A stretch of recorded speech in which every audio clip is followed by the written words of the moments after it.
Praise అలా దేవుని నామానికి మహిమ కలుగును గాక. ఈ ప్రత్యేకమైనటువంటి సమయాన్ని దయచేసిన దేవాతి దేవుడికే సమస్త మహిమ ప్రభావములు యుగ యుగములు చెల్లును గాక. ఈ సమయములో పరిశుద్ధ గ్రంథముల నుండి ఒక లేఖనాన్ని మనము గమనించుదాం. కీర్తనల గ్రంథము 96వ అధ్యాయము 2వ వచనము చివరి నుంచి చదువుకుందాం. అనుదినము ఆయన రక్షణను సువార్తను ప్రకటించుడి, అన్యజనులలో ఆయన మహిమను ప్రచురించుడి, సమస్త జనములలో ఆయన ఆశ్చర్య కార్యములు ప్రచురించుడి. ఈ యొక్క వచనాన్ని మనము 96వ కీర్తనను మనం గమనించినట్లయితే, ఇదిగో అనుదినము ఆయన రక్షణ సువార్తను ప్రకటించుడి అని ఈ యొక్క కీర్తనాకారుడు తెలియజేస్తూ ఉంటున్నాడు. అనుదినము అంటే రోజు కూడా ఆయన రక్షణ అనగా ఎవరి ద్వారా రక్షణ మనకు కలుగుతూ ఉంటుందో, ఎవరి ద్వారా మనకు రక్షణను దయచేశారో ఆ రక్షకుడైనటువంటి యేసుక్రీస్తుని అనేకులకు ప్రచురించుడి అని దేవుని వాక్యము తెలియజేస్తూ ఉంటుందండి. నిజముగా ఈ క్షణము నువ్వు నీ రక్షకుడు అయినటువంటి యేసుక్రీస్తును అంగీకరించిన నీవు ఏ విధముగా మౌనముగా ఉండగలవు? అనేకమైనటువంటి అన్య జనుల మధ్యలో ఆ రక్షణ సువార్తను ప్రకటించాలి.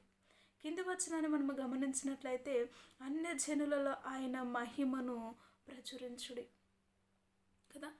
ఆయన రక్షకుడైనటువంటి యేసుక్రీస్తు వారు ఎంతో గొప్ప దేవుడని, ఆయన ద్వారా పరలోక రాజ్యము లభిస్తుందని, ఒక మనిషిని ఆయన ఎంతగా ప్రేమించాడు, ఆయన ఎంత మహిమ స్వరూపుడు అని అన్యజనుల మధ్యలో ఆయన గొప్ప మహిమను చాటుడి, ప్రచురించుడి అని మనకు దేవుడు మాట్లాడుతూ ఉంటున్నాడు.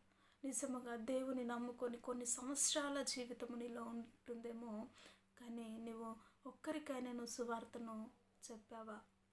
నువ్వు పొందుకున్న రక్షణను గూర్చి, దేవుడు నీ జీవితంలో చేసిన కార్యములను గూర్చి ఒక్కసారైనా నువ్వు అన్యులకు లేక నీ సహోదరులకు సహోదరికి ఏ రోజైనా నువ్వు ప్రకటించావా?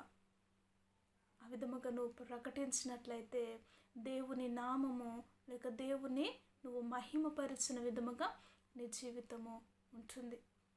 కాబట్టి ఇంకొక వచనాన్ని మనం చూసినట్లయితే, సమస్త జనులలో ఆయన ఆశ్చర్య కార్యములను ప్రచురించుడి. సమస్త జనులలో ఆయన ఆశ్చర్య కార్యములు అనగా ఆయన ఏ విధమైనటువంటి కార్యములు, ఆయన కార్యములు కంటికి కనబడవు, చెవులకు వినబడవు, మనస్సుకు గోచరము కాలేని పరిస్థితిలో దేవుని కార్యములు జరుగుతూ వస్తూ ఉంటాయి. కాబట్టి అటు దేవుని కార్యములను రుచి చూసిన నీవు అనేకుల మధ్యలో నువ్వు ప్రకటించాలి.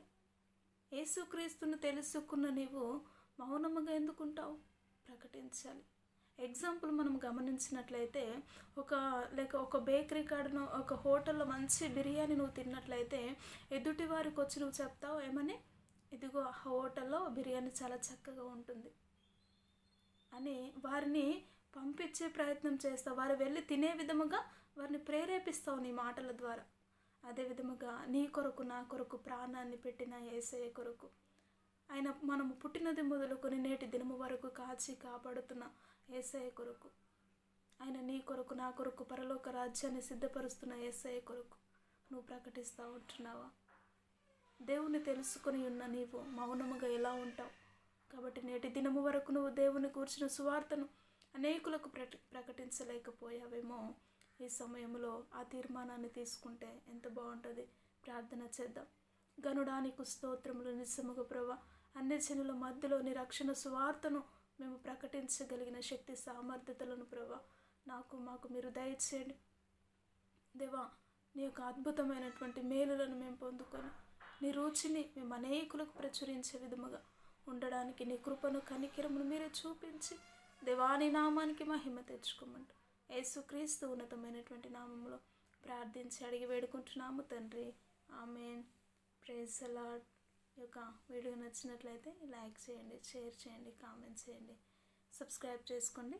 ప్రైజ్ ది లార్డ్ అందరికీ.